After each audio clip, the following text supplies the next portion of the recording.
IPL 2025 18 edition సంబరాలు అయితే మొదలైపోయాయి. అన్ని టీమ్స్ కూడా మినిమం 2 మ్యాచ్లు కూడా ఆడేశాయి. ఇప్పటికి 12 మ్యాచ్లు కూడా కంప్లీట్ అయ్యాయి ఈ సీజన్లో.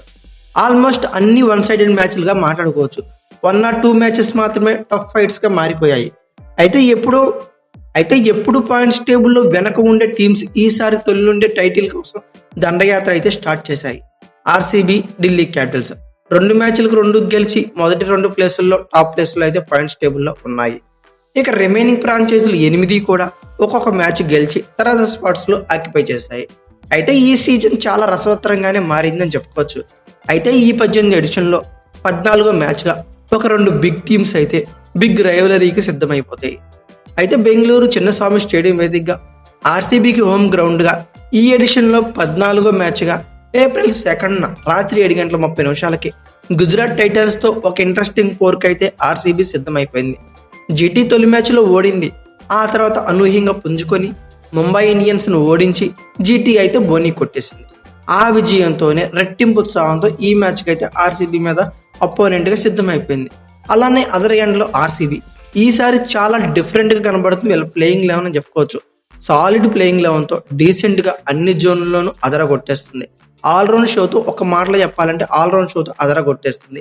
ఈ మ్యాచ్ జరిగే స్టేడియం డీటెయిల్స్ ఎలా ఉన్నాయి, పిచ్ రిపోర్ట్ ఎలా ఉండబోతుంది, అలాగే వెదర్ కండిషన్ పరిస్థితి ఏంటి, లైవ్ ఎక్కడ చూడొచ్చు, ఈ స్టేడియంలో ఐపీఎల్ స్టాట్స్ ఎలా ఉన్నాయి, అలాగే ఈ 2 టీమ్స్ మధ్య హెడ్ టు హెడ్ రికార్డ్స్ ఎలా ఉన్నాయి, ప్లేయింగ్ లెవెల్లో ఏమైనా చేంజెస్ ఎక్స్పెక్ట్ చేయొచ్చా, వీటన్నిటి గురించి ఈ వీడియోలో అయితే క్లియర్ కట్గా మనం తెలుసుకుందాం. ముందుగా ఈ మ్యాచ్ జరిగే స్టేడియం గురించి మాట్లాడుకుంటే ఈ మ్యాచ్ జరిగేది ఆర్సీబీకి హోమ్ గ్రౌండ్ అయిన చిన్నస్వామి స్టేడియం. ఇది కర్ణాటక బెంగళూరులో అయితే ఉంది. దీన్ని 1916 లైన్లో ఓపెన్ చేశారు. ఆడియన్స్ కెపాసిటీ వచ్చి 40,000గా ఉంటుంది. అంతా ఆర్సీబీ మయంగా ఉంటుంది. అలానే ఈ గ్రౌండ్ చాలా చాలా చిన్నదిగా మాట్లాడుకోవచ్చు. మెయిన్ ఎస్పెషల్లీ T20 ఫార్మాట్లో చాలా బౌండరీ లెన్స్ చాలా తక్కువగా ఉంటాయి. ఎయిదర్ సైడ్స్ వచ్చి కేవలం 62 మీటర్ల వరకు ఉండొచ్చు. ఇక స్ట్రైట్ బౌండరీ వచ్చి 70 నుంచి 72 మీటర్ల వరకు ఎక్స్పెక్ట్ చేయొచ్చు. అలాగే బ్యాక్ సైడ్ చూస్తే 57 మీటర్లు మాత్రమే ఉంటుంది. ఇక తర్వాత ఆల్ ఇంపార్టెంట్ పిచ్ రిపోర్ట్ గురించి మాట్లాడుకుంటే ఈ పిచ్ గురించి కొత్తగా చెప్పేది ఏమీ లేదండి, అందరికీ సుపరిచితమే. ప్రీవియస్ సీజన్లో రెడ్ సాయిల్ పిచ్ మీద అయితే 200 పైన స్కోర్ అయితే నమోదు చేశారు. ఇక బ్లాక్ సాయిల్ వచ్చి కొంచెం స్కోర్స్ తక్కువ నమోదయ్యాయి. కంప్లీట్గా ఈ స్టేడియం బ్యాటింగ్ ఫ్రెండ్లీ పిచ్ అని చెప్పుకోవచ్చు. ఇనిషియల్ ఓవర్స్లో గుడ్ బౌన్స్ అయితే చూడొచ్చు. ఆ బౌన్స్ కూడా బ్యాట్స్మెన్స్గా ఫేవర్గా ఉంటుంది. ఇక సర్ఫేస్ అయితే చాలా ఫ్లాట్గా ఉంటుంది. సెకండ్ ఇన్నింగ్స్లో మరింత ఫ్రీగా బ్యాటింగ్ అయితే చేయొచ్చు. గేమ్ ప్రోగ్రెస్ అయ్యే కొద్దీ స్పిన్నర్స్ అయితే గేమ్లోకి వస్తారు. Maximum chasing is the better option అని చెప్పుకోవచ్చు. ఇక వెదర్ రిపోర్ట్ గురించి మాట్లాడుకుంటే వర్షాలు పడడం, మ్యాచ్లు ఆగిపోయే ట్విస్టులు అయితే ఏమీ లేవండి. బెంగళూరు కాబట్టి కొంచెం చల్లగా ఉంటుంది. హ్యాపీగా 40 ఓవర్స్ మ్యాచ్ అయితే ఎంజాయ్ చేయొచ్చు. అలానే నైట్ మ్యాచ్, అందులోనూ బెంగళూరు కాబట్టి డ్యూ ఫ్యాక్టర్ అయితే ఉండే ఛాన్సెస్ కనబడుతున్నాయి. అలానే మ్యాచ్ డేనా మార్నింగ్ టెంపరేచర్ వచ్చేసి 29 డిగ్రీ సెంటీగ్రేడ్ వరకు ఎక్స్పెక్ట్ చేయొచ్చు. తర్వాత లైవ్ స్ట్రీమింగ్ గురించి మాట్లాడుకుంటే ఓటీటీ బిగ్ ప్లాట్ఫామ్స్ అయిన జియో సినిమా అలాగే డిస్నీ ప్లస్ హాట్స్టార్ 2 కలిసిపోయి ఒక ప్లాట్ఫామ్గా అవతరించాయి. అదే జియో హాట్స్టార్. దీంట్లో అయితే మాత్రం మొబైల్స్లో వాచ్ చేయొచ్చు ఓటీటీ ప్లాట్ఫామ్స్ పరంగా. ఇక టీవీలో చూడాలంటే అందరికీ తెలిసిందే స్టార్ స్పోర్ట్స్ 2లో వీక్షించాల్సి అయితే ఉంటుంది. ఈ ఐపీఎల్ మ్యాచ్లన్నీ వీటిల్లోనే వీక్షించాల్సి ఉంటుంది. ఇక తర్వాత ఈ గ్రౌండ్లో ఐపీఎల్ స్టాట్స్ పరిశీలిస్తే టోటల్గా ఇక్కడ వచ్చే 95 మ్యాచ్లు జరిగాయండి. ఫస్ట్ బ్యాటింగ్ వాళ్ళు 41 గెలిస్తే సెకండ్ బ్యాటింగ్ వాళ్ళు ఒక 9 ఎక్స్ట్రా 50 గెలిచారు. నో రిజల్ట్గా 4 మ్యాచ్లు అయితే ఉండిపోయాయి. ఈ గ్రౌండ్లో హైయెస్ట్ టోటల్ చూస్తే 287 పరుగులు 3 వికెట్లకు ఎస్ఆర్హెచ్ పీరియడ్ ఉంది. ప్రీవియస్ సీజన్లో కొట్టింది. ఇక హైయెస్ట్ రన్ చేసేకి 213 పరుగులు 9 వికెట్గా లక్నో సూపర్ జైంట్స్ వచ్చింది. ఇక ఫస్ట్ ఇన్నింగ్స్ యావరేజ్ స్కోర్ చూస్తే 168 పరుగులుగా ఉంది. ఇక లోయెస్ట్ టోటల్ ఈ గ్రౌండ్ వచ్చేకి 82 పరుగులకి ఆల్ అవుట్ అయింది ఆర్సీబీ. లోయెస్ట్ టోటల్ డిఫెన్స్ చూస్తే 138 పరుగులు 7 వికెట్లకి పంజాబ్ కింగ్స్ పేరట్ అయితే ఉంది. ఇదంతా ఒకప్పుడు. ఇప్పుడంటే మాత్రం లాస్ట్ 10 మ్యాచెస్లో 190+ స్కోర్ అయితే ఇక్కడ నమోదవుతుంది. ఈ స్టేడియంలో అంటే హోమ్ గ్రౌండ్లో ఆర్సీబీ రికార్డ్స్ పరిశీలిస్తే ఆర్సీబీకి హోమ్ గ్రౌండ్గా ఈ గ్రౌండ్ కంచుకోట అయితే కాదు. 50-50 విన్నింగ్ ఛాన్సెస్ మాత్రమే ఉన్నాయి. టోటల్గా ఇక్కడ ఆర్సీబీ 91 మ్యాచ్లు ఆడింది. 43 గెలిస్తే ఏకంగా 43 ఓడిపోయింది. ఒక మ్యాచ్ అయితే టై అయింది. 4 అయితే నో రిజల్ట్గా ఉండిపోయారు. ఈ గ్రౌండ్లో బ్యాటింగ్ యావరేజ్ చూస్తే 28 పరుగులుగా ఉంది. ఇక బ్యాటింగ్ రన్ రేట్ చూస్తే 9 పరుగుల దాకా ఉంది. ఇక బౌలింగ్ యావరేజ్ చూస్తే 27 పరుగులు 9 వికెట్లుగా ఉంది. ఇక బౌలింగ్ ఎకానమీ చూస్తే 8.70గా ఉంది. ఇక అలాగే ఆర్సీబీ మరియు జీటీల యొక్క హెడ్ టు హెడ్ రికార్డ్స్ పరిశీలిస్తే ఇరువురు టీమ్స్ ఇప్పటి వరకు కానీ 5 మ్యాచ్లు అయితే ఆడాయి. ఆర్సీబీ 3 గెలిస్తే జీటీ 2 గెలిచింది. ఎస్పెషల్లీ 2024 అంటే ప్రీవియస్ సీజన్లో 2 సార్లు ఈ టీమ్స్ అయితే తలపడ్డాయి. 2 సార్లు కూడా ఆర్సీబీ ఘన విజయం సాధించింది. ఇక ఫైనల్గా అందరూ వెయిట్ చేసే ప్లేయింగ్ లెవెన్స్ గురించి మాట్లాడుకుంటే ముందుగా మనం జీటీ యొక్క ప్లేయింగ్ లెవెన్ గురించి చూద్దాం. వీళ్ళ ప్లేయింగ్ లెవెన్లో చేంజెస్ అయితే ఎక్స్పెక్ట్ చేయొద్దు, ఎందుకంటే ప్రీవియస్ మ్యాచ్లో విన్ అయ్యి వచ్చింది. అంతేగాక ప్రీవియస్ మ్యాచ్లో అన్ని జోనల్స్లో సూపర్గా పెర్ఫామ్ చేస్తుంది. ఇటు బ్యాటింగ్ కానీ, ఫీల్డింగ్ కానీ, బౌలింగ్ కానీ, బౌలింగ్లో pace unit, spin unit excellent prove చేస్తారు.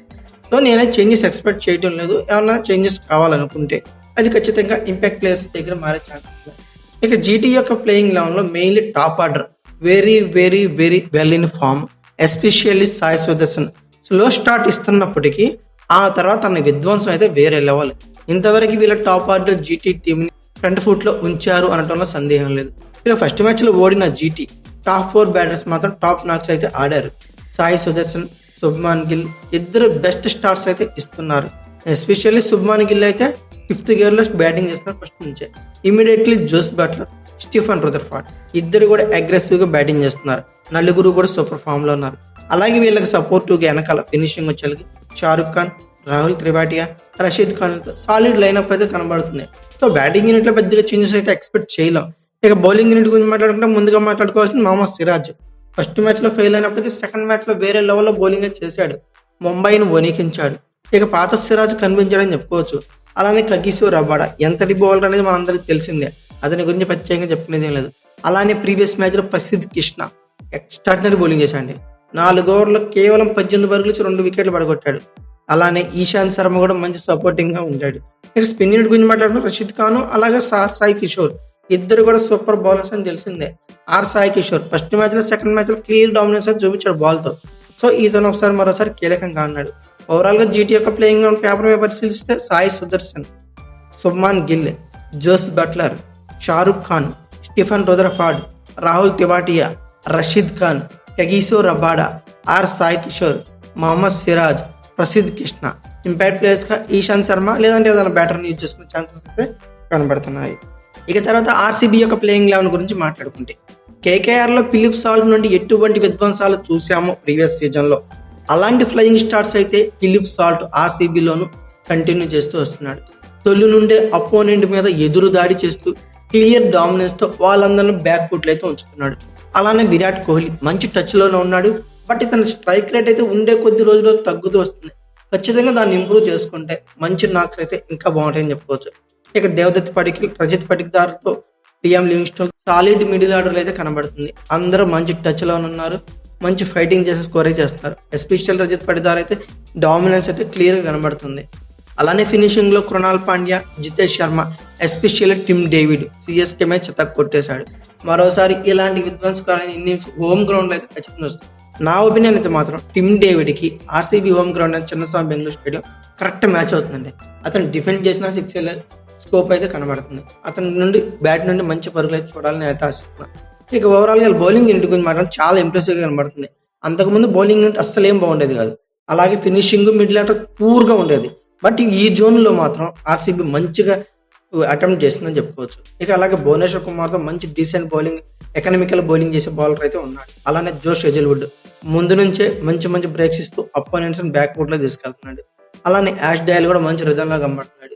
తర్వాత సుయాష్ శర్మ, కృణాల్ పాండ్యాల స్పిన్ యూనిట్ బాగానే ఉంది. ఇతనికి సపోర్టివ్ బౌలర్స్ గా లియామ్ లివింగ్స్టోన్ కూడా బాగున్నాడు. ఓవరాల్ గా వీళ్ళ ప్లేయింగ్ లెవెన్ పేపర్ మీద పరిశీలిస్తే Phil Salt, Virat Kohli, Devdutt Padikkal, Rajat Patidar, Liam Livingstone, Jitesh Sharma, Tim David, Krunal Pandya, Bhuvneshwar Kumar, Josh Hazlewood, Yash Dayal, impact players గా సుయాష్ శర్మ ఇలా ఉంది. ఓవరాల్ గా ఈ పిచ్ రిపోర్టు అలాగే ఈ గ్రౌండ్ లో ఐపీఎల్ స్టాట్స్ వీళ్ళిద్దరి మధ్య యాక్టివేట్ రికార్డ్స్ వీళ్ళ ప్లేయింగ్ లెవెల్ అన్ని అబ్జర్వ్ చేశాక నా ఒపీనియన్ మాత్రం ఆర్సీబీ విన్నింగ్ పాసిబిలిటీ వచ్చి 56% గాను, జీటీ విన్నింగ్ పాసిబిలిటీ వచ్చి 44% గాను ఉంది. ఇది నా ఒపీనియన్ మాత్రమే. మీ ఒపీనియన్ ప్రకారం ఈ మ్యాచ్ కానీ ఎవరు గెలుస్తారనుకున్నా ఖచ్చితంగా కామెంట్స్ లో పెంచండి. అలాగే ఈ వీడియో కనుక మీకు నచ్చినట్టు లైక్, షేర్, కామెంట్, సబ్స్క్రైబ్ చేసుకోండి. అలాగే పక్కనే ఉన్న బెల్ ఐకాన్ అప్పుడు మాత్రం మర్చిపోకండి. Thank you for watching. Have a nice day.